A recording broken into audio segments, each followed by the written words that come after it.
Coming up on Network Africa, West African leaders meet in Nigeria's capital, Abuja, over the military takeover in Niger Republic. US and UN concerned for ousted Niger President Mohamed Bazoum's health. Plus, China calls for cessation of hostilities in Sudan, even as fresh clashes continue in Omdurman.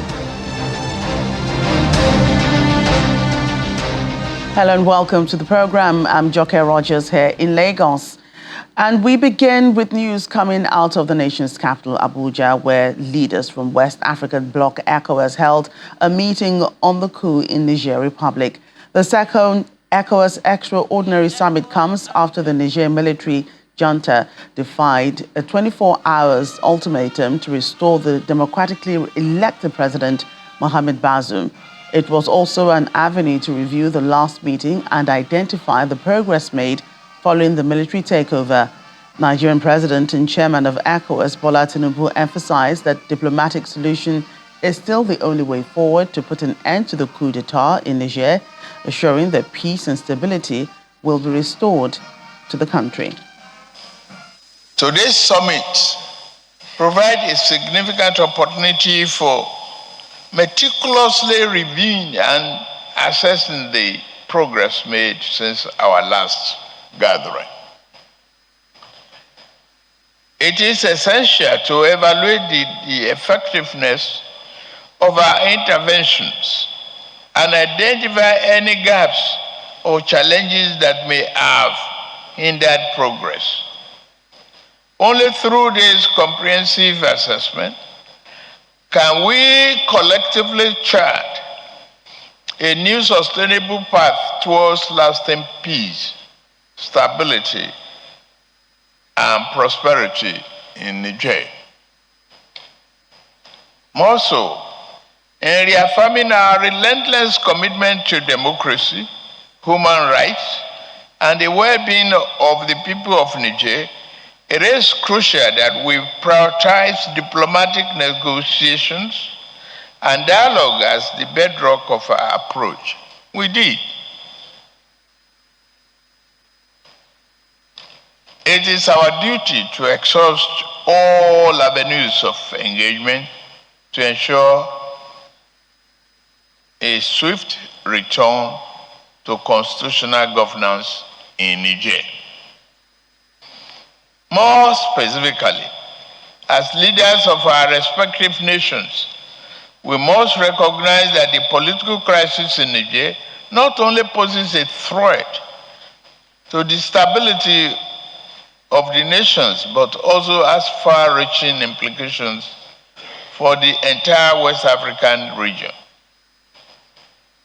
By remaining steadfast in our adherence to the principle of democracy, good governance, and the rule of law, we can restore peace, stability, and prosperity in the Republic of Niger, thereby fostering an environment conducive for growth and development for all. Meanwhile, the military junta says ECOWAS sanctions are punitive, unprecedented, harsh, and unsustainable. The junta want ECOWAS to explore the possibility of the diplomatic resolution of the crisis as the Nigerian people are already suffering. However, the coup leaders are demanding for ECOWAS to lift the sanctions. In the meantime, the United States and the United Nations have expressed concern about the health and safety of Niger's elected President Mohamed Bazoum, who has spent more than 2 weeks under house arrest. U.S. State Department spokesperson Matthew Miller told reporters that Washington had no reason to dispute reports on the conditions Mr. Bazoum is being held under, which the party said included no running water, no electricity, and no access to fresh goods or doctors. With respect to President Bazoum, we are greatly worried about his health and his personal safety and the personal safety of his family. In all of the conversations Secretary Blinken has had with President Bazoum, inquiring about his safety has been one of the first things he has brought up. It is one of the reasons that Acting Deputy Secretary Nuland wanted to see him personally when she was in the country on Monday, and it's a matter that remains of concern to us. And just today, Niger's junta leader, General Abdurrahmani Tchiani, appointed a cabinet in deference to calls by regional leaders to restore ousted President Mohamed Bazoum. The new government is made up of 21 ministers, including 2 ministers of state and a delegate minister. The new transitional government, made up of military and civilian personalities, is led by interim Prime Minister Lamin Zain al-Bahamani, who will also double as the Minister of Economy and Finance. Former Chief of Staff, Lieutenant General Salifu Modi, widely considered to be General Tchiani's deputy, has been named Minister of National Defense. The junta has already named new military chiefs and sacked most of the senior government officials who served in Mr. Bazoum's administration.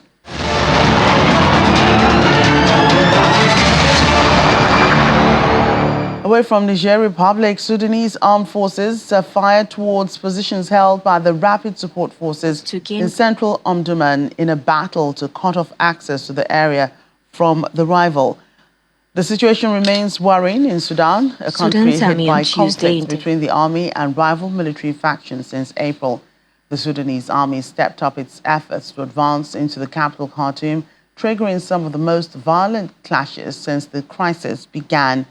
According to witnesses, General Abdel Fattah al-Burhan's army has been carrying out airstrikes and using heavy artillery with the aim of taking control of a bridge over the Nile, which the paramilitary Rapid Support Forces used to transport reinforcements and munitions from 2 towns close to the capital, Omdurman and Bari. Meanwhile, the United Nations officials have said sexual violence is being committed in Sudan on a sickening scale, while fighting in the Darfur region is reopening old wounds of ethnic tension that could engulf the country.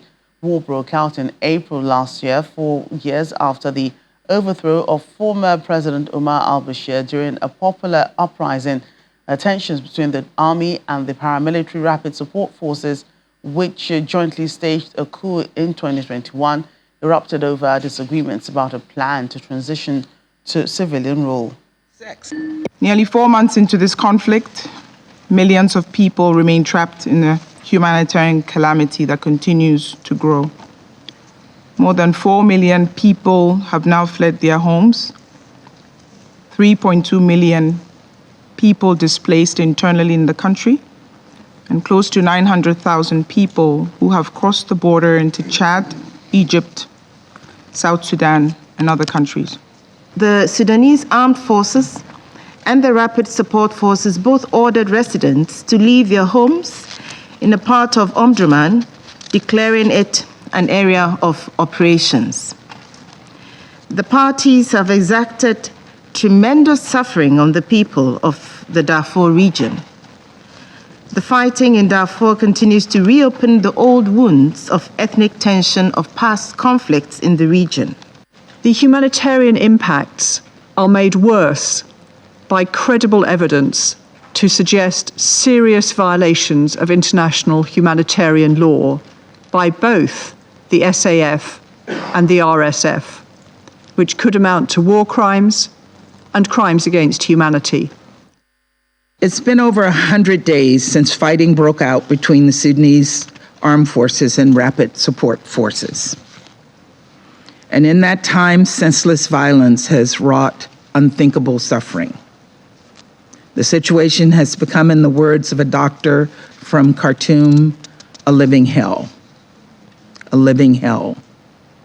Millions of people have been displaced. We heard the numbers today. Civilians have been shot dead in the street. Children have been orphaned, forcibly recruited, subjected to violence. Women have been brutally raped. Fighting has blocked humanitarian assistance, food, water, medicine, and other essentials. In the meantime, a Chinese envoy has called on the Sudanese parties to cease hostilities as soon as possible. Speaking to the Security Council, China's deputy permanent representative to the United Nations, Dia Bing, says Beijing hopes that the parties concerned will, in the interest of the country and its people, put an end to the fighting as soon as possible, as well as promote de-escalation and resolve their disputes through dialogue so as to create conditions for peace and reconciliation. He adds that China welcomes the considerable efforts made by the African Union, the Intergovernmental Authority on Development, the Arab League, and countries in the region to resolve the crisis in Sudan. According to the Chinese envoy, the country stands ready to work with the international community to support the efforts of the Sudanese people. And on the humanitarian scale, Sudan conflict has pushed the country's faltering education system into a state of collapse, with many schools now shut. According to the United Nations, at least 89 schools across 7 states are being used as shelters for the displaced, raising fears that many children will have no access to schools in the new academic year and could be exposed to child labor and abuse. However, some of those who have fled Sudan are seeking entry to schools and universities outside of its borders, including in Egypt. Education system, like all the various sectors in the country, was in a very difficult situation. So, according to estimates, there were close to 7 million children who were out of school before the conflict broke out. And now this number has gone up to close to 9 million children who are in need of education support. Many schools have been converted into IDP, the internally displaced people gathering points. And in many cases, the IDPs, including women and children, have no other safe place to shelter. But in some cases, they have also been occupied by armed actors. So that's where we would want the armed actors to quickly move out of those schools and let the children come back for resuming their studies. There have been reports of children being recruited by different armed actors. And we have also have had reports of sexual abuse on a fairly wide scale in different parts of the country. So, both of these things have now been reported fairly widely. And when we return, we'll get more on the situation in Sudan. VOA's Mariama Diallo joins me. Plus, UN World Food Programme resumes food aid in Ethiopia's Tigray region. Details in a moment. Please stay with us.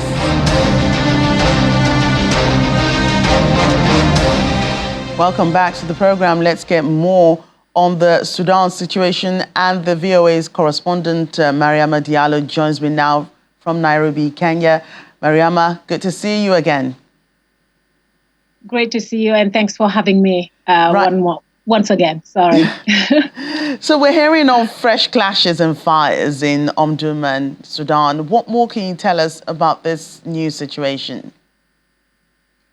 Well, there are reports that about a couple of dozen civilians have been killed during those clashes, and those numbers obviously are very hard to verify.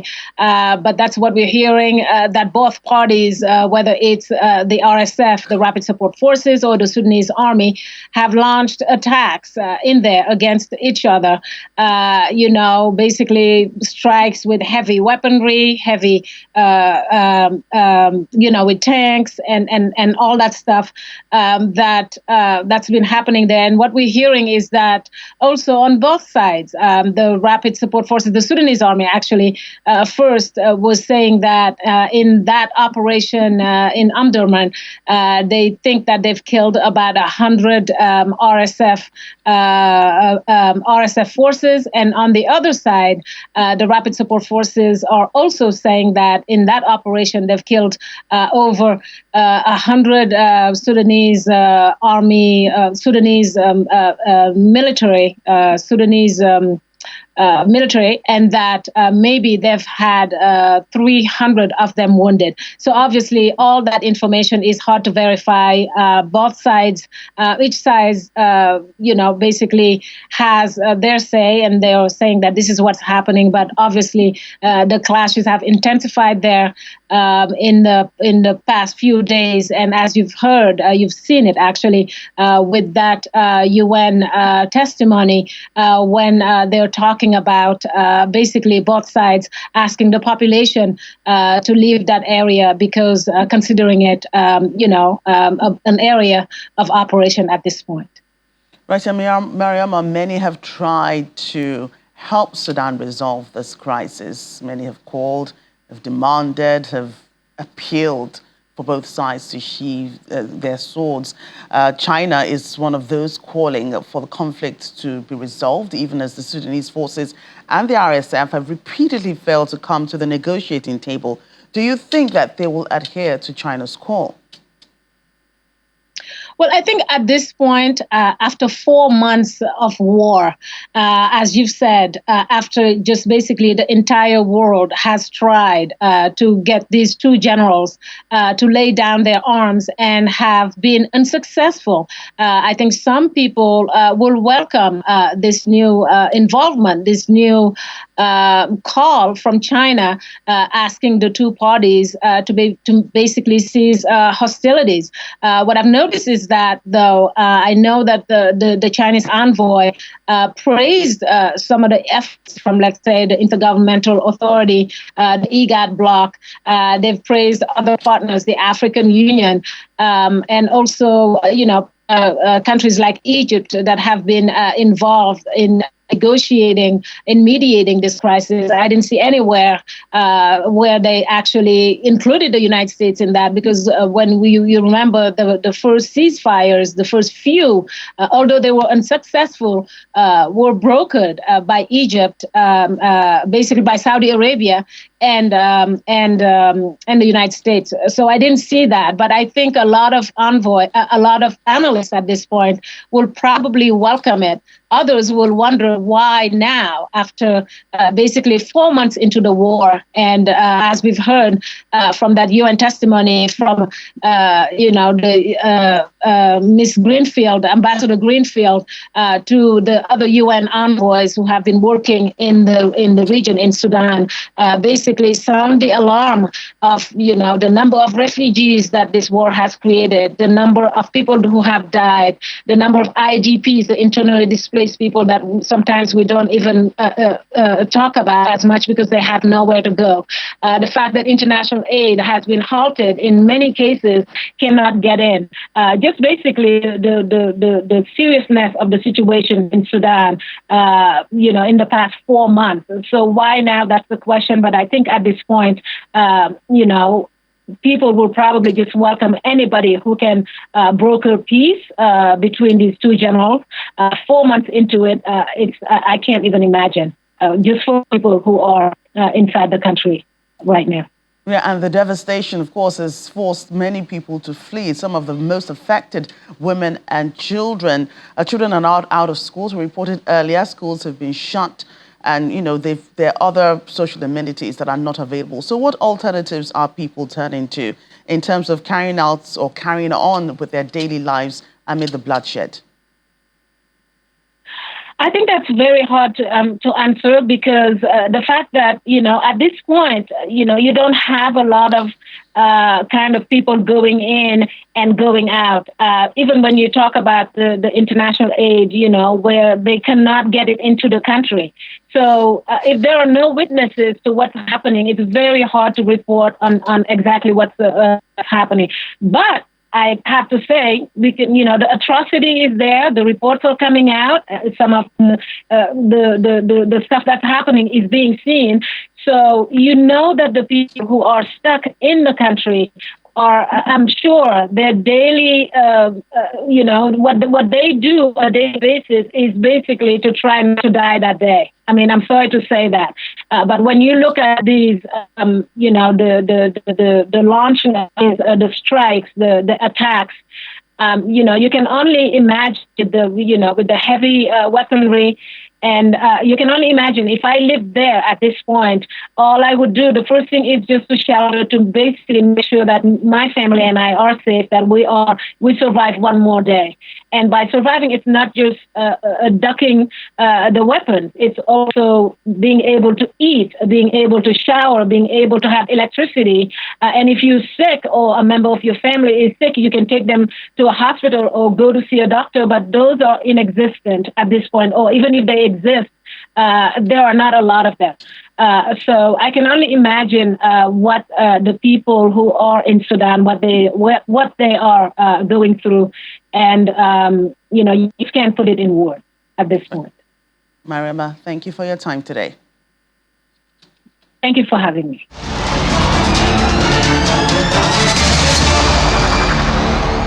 Elsewhere, the UN World Food Programme says it has resumed distribution of food aid in parts of Ethiopia's Tigray region after a 3-month pause. The World Food Programme paused food aid to the northern region in May following reports of widespread theft of donations. The halt in aid was criticized by Ethiopia's government, which said it was investigating the claims. According to authorities, more than 20 million people need food assistance in Ethiopia, Africa's second most populous nation, largely due to the Horn of Africa's worst drought in decades and a 2-year civil war. Since resumption, thousands of people arrived at the sites with donkeys and camels to have their photos taken, get registration cards, and receive much-needed food aid. However, the WFP and the U.S. Agency for International Development said they were working to ensure aid reached the intended recipients before resuming any assistance. South Africa's President Cyril Ramaphosa says his government is committed to advancing gender equality and an environment of inclusivity. The president emphasized the importance of providing enhanced opportunities for women to thrive in various sectors, acknowledging their vital contributions to society and the economy. Mr. Ramaphosa was speaking at the official Women's Day celebration in Pretoria, South Africa. The event was held under the theme Accelerated Socio-Economic Opportunities for Women's Empowerment. Our South Africa correspondent, Innocent Simosa, reports. It's a month-long celebration of women in South Africa, celebrating women's successes and their significant contributions made throughout the country's history. The event was attended by government officials, activists, business leaders, and community members, all coming together to commemorate Women's Day. President Ramaphosa's address outlined strategic measures to empower women, reduce gender disparities, and create pathways for accelerated social and economic progress. In order to advance the lives of women, there must be policies and laws that focus and advance the women of our country. Our laws and policies must have a bias towards improving the lives of women. The message from the president and participants alike is clear. By investing in women's empowerment, South Africa is poised to unlock its full potential. Some young people say much more still needs to be done to address women's challenges. I think that, as women, we still face a lot of challenges in South Africa. I mean, there's GBV, women are still not economically emancipated. So we still have a long way to go in terms of the liberation of women and the emancipation of women, safety issues in general. But we should also acknowledge how far we've come in the struggle of women liberation and so forth. So we're not completely happy, we're not completely safe, we're not completely free. There's still a lot of issues that we need to deal with as society in general and ensure that, the space is very safe for women. I feel seen, I feel celebrated, I feel strong. I feel loved as a woman in South Africa. As much as it's so scary to be a woman in South Africa, but today I feel celebrated to be standing on the shoulders of giants. I see a lot of powerful women here. I feel empowered. I still have an area of concern, the abuse of women and children. I think that one is still lagging behind. I don't know how much we can go about resolving it, but I wish that one can be prioritized because women and children are very much important and they need to be in a very safe space. I think I'm excited that we're being celebrated, that the memory of the women of 1956 is still living, you know. But I think as women we still face a lot of challenges and problems, gender-based violence, youth unemployment. But I think as time goes by, there will be change, there will be development. And as women, we're still continuing to break glass ceilings. Achieving true gender equality requires continuous efforts and unwavering commitment from all sectors of society. From Pretoria, South Africa, Innocent Simos, Channels Television News. That's our program today. Thank you for watching. I'm Joke Rogers.